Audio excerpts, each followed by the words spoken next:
En el tema de la formación de lectores hay que hablar obviamente de libros, de lecturas y de lecturas que gusten, por supuesto.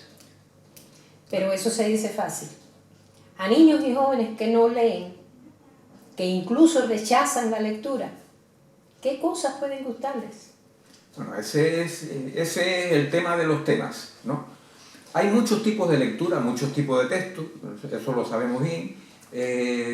Todos tienen su valor, tienen su utilidad. Ahora, entre todos los textos hay un tipo de texto que tiene las mayores potencialidades para la formación de un lector. Sí, te refieres a la literatura. La literatura. La literatura. Pero eso para mucha gente no está fácil, no está tan claro. En la escuela, los textos que más se solicitan, los textos que más se requieren, son los textos informativos, los textos didácticos.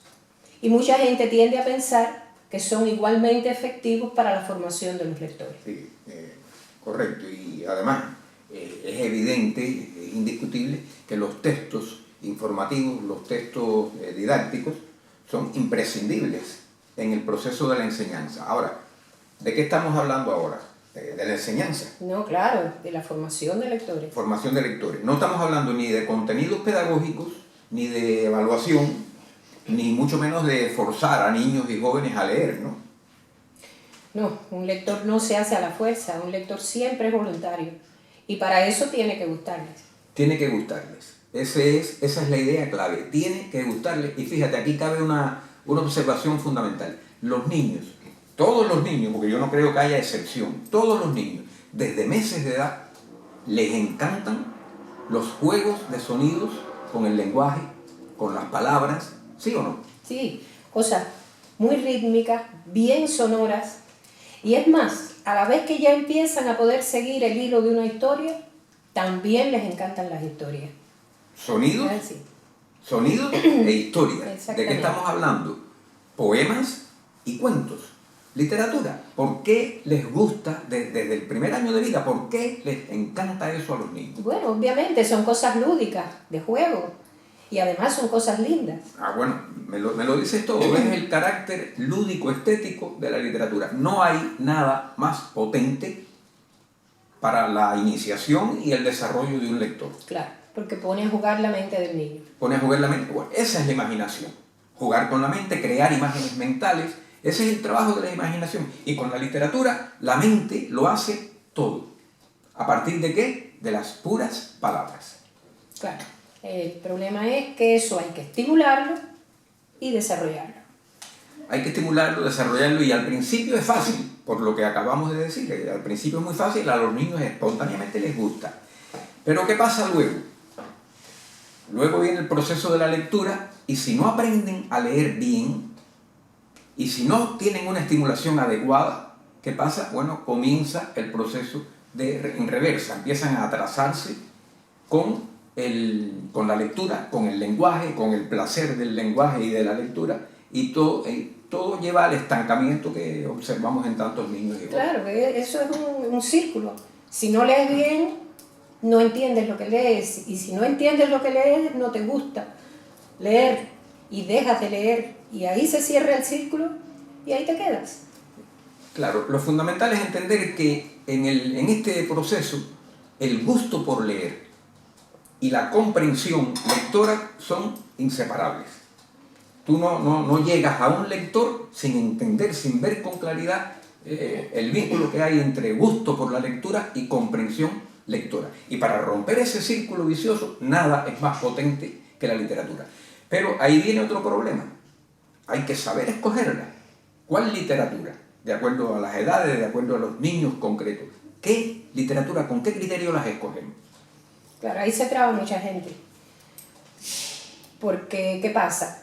¿Qué textos puedo escoger? ¿Con qué criterio? ¿Qué puede gustarles a los niños?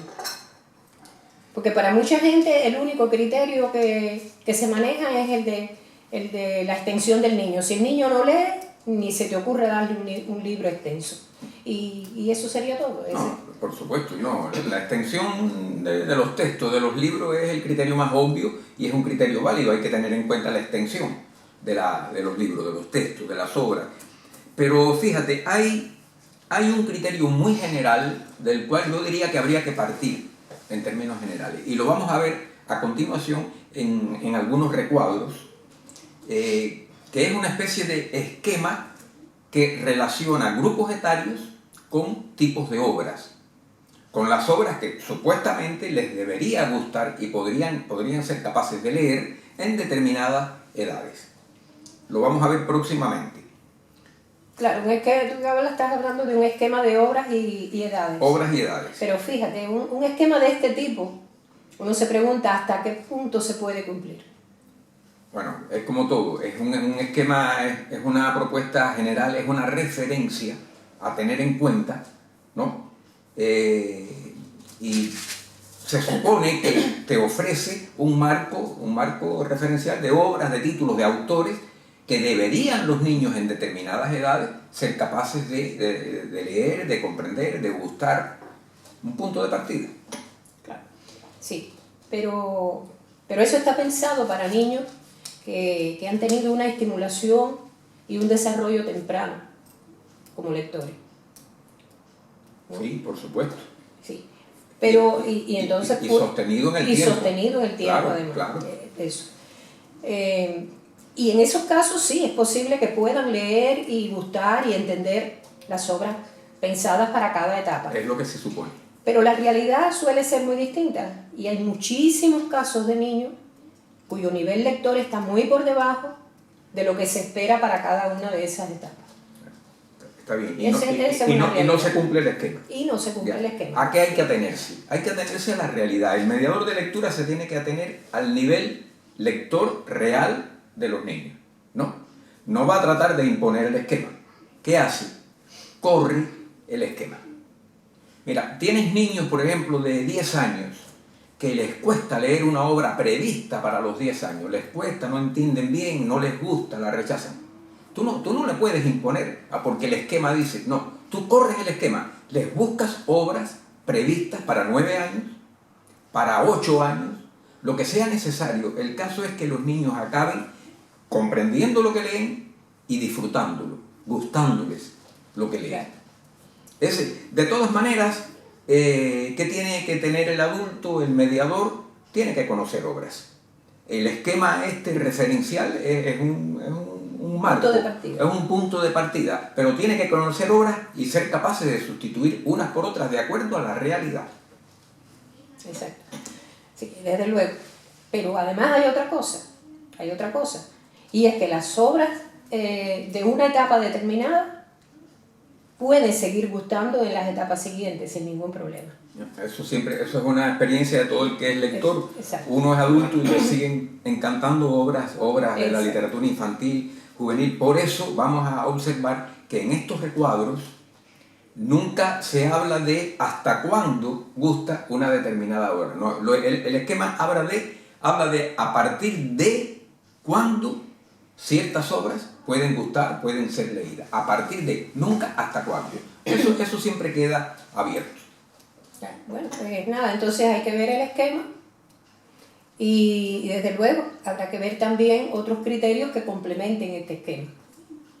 Por supuesto. Primero estos recuadros, porque el esquema no es más que, como acabamos de decir, no es más que un punto de partida y, por supuesto, hay que ver después, hay que considerar otros criterios.